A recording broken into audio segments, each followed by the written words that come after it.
সাধ্যের মধ্যে এখানে অবশ্য অ্যাকচুয়ালি আনকমন জিনিস পাওয়া যায়, আনকমন জিনিসের জন্য এখানে আসা, একটু ডিফারেন্ট।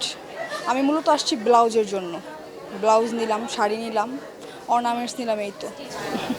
আসলে অর্নামেন্টস তো দেখা যায় যে আসলে আকারে অনেক ছোট, হ্যাঁ, দামে অনেক বড়। দামে অনেক বড়, হ্যাঁ হ্যাঁ।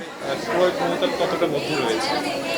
না, দামটা রিজনেবলই আছে, ওদের দামটা সাধ্যের মধ্যেই আছে। মেলাটা তো আসলে 3 দিন। 3 দিন, হ্যাঁ, আজকে শেষ। আজকে কিন্তু শেষ। আরো বেশি দিন থাকলে থাকলে ভালো হতো, হ্যাঁ, আরও বেশি দিন থাকলে, আমিও 3 দিন খুব কম সময় হয়ে যায়, আরও বেশি দিন থাকলে ভালো হতো। অনলাইনেও আসলে এই সমস্ত জিনিসগুলো রয়েছে, হ্যাঁ অফলাইনে হ্যাঁ হ্যাঁ রয়েছে। হ্যাঁ হ্যাঁ। কোথেকে কিনা আসলে ভালো তোমরা? এসে কেনা, দেখে কেনা ভালো।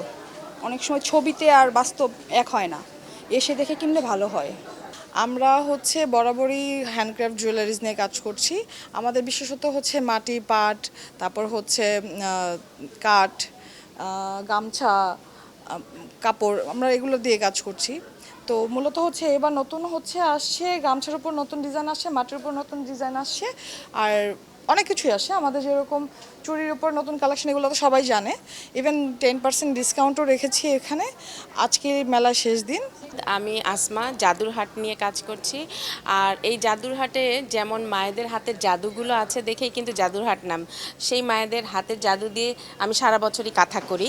আর এই কাঁথাগুলো আসলে আমরা মা দাদিরা যে শাড়ি দিয়ে কাজ করতো বা যেগুলো গজ কাপড় দিয়ে আমাদেরকে কাজ করে দিত, শুধু সেলাই আর কিছু না, নকশি না, নর্মাল সেলাই, সেটা দিয়ে আমরা ঘুমাতাম। সেইটাই আমি আবার চেষ্টা করছি সব সময়ের জন্য সেটা নিয়ে আসার।